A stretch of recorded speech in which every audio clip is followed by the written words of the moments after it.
Alright all Which Bookie followers, and welcome back to a little daily video for Royal Ascot Day 1. It's been a while since I've done one of these. It's been the latter stages of the jump season since you've probably seen my face or seen my or heard my voice for that matter, but I've been still ticking away with the daily selections, and so far the month of June going okay. Been focusing mostly on the Irish National Hunt meetings during the evening times. But that being said, when it comes to Royal Ascot, I do try my hand.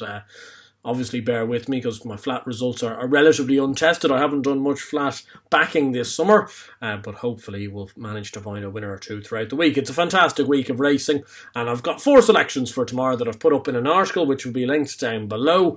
Starting off with the 305, the Coventry Stakes. I know it's a massively open field, but I like one right at the top of the betting in Blackbeard for Aidan O'Brien and Ryan Moore. He's 3-1 at the moment. I think he is the better of the O'Brien duo, and hopefully Ryan Moore's picked the right one. He's 3 from 3. He's shown versatility. I think this trip alongside this ground will be the absolute making of him, and I know there's a few good horses in there. There's plenty of unexposed types, but Blackbeard has that experience edge and should go very well.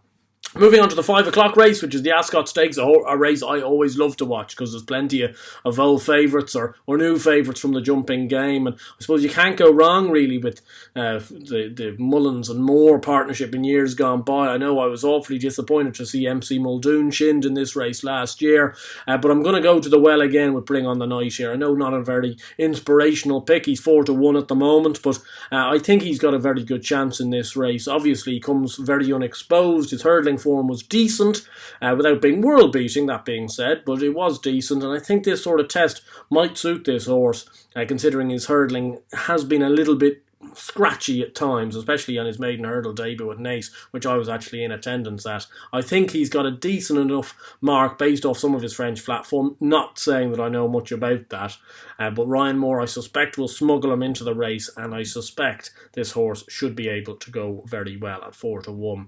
I'm taking a chance. 2 bigger prices, thank goodness, in the last 2 races. The 5:35 race to Wolferton. I actually don't really like Cadillac in this race at all. I just don't know why. I'm not convinced about him over 10 furlongs, to be honest. And I really like last year's Royal Ascot winner Fox's Tales in this race. He won the mile 2 furlong 3-year-old handicap.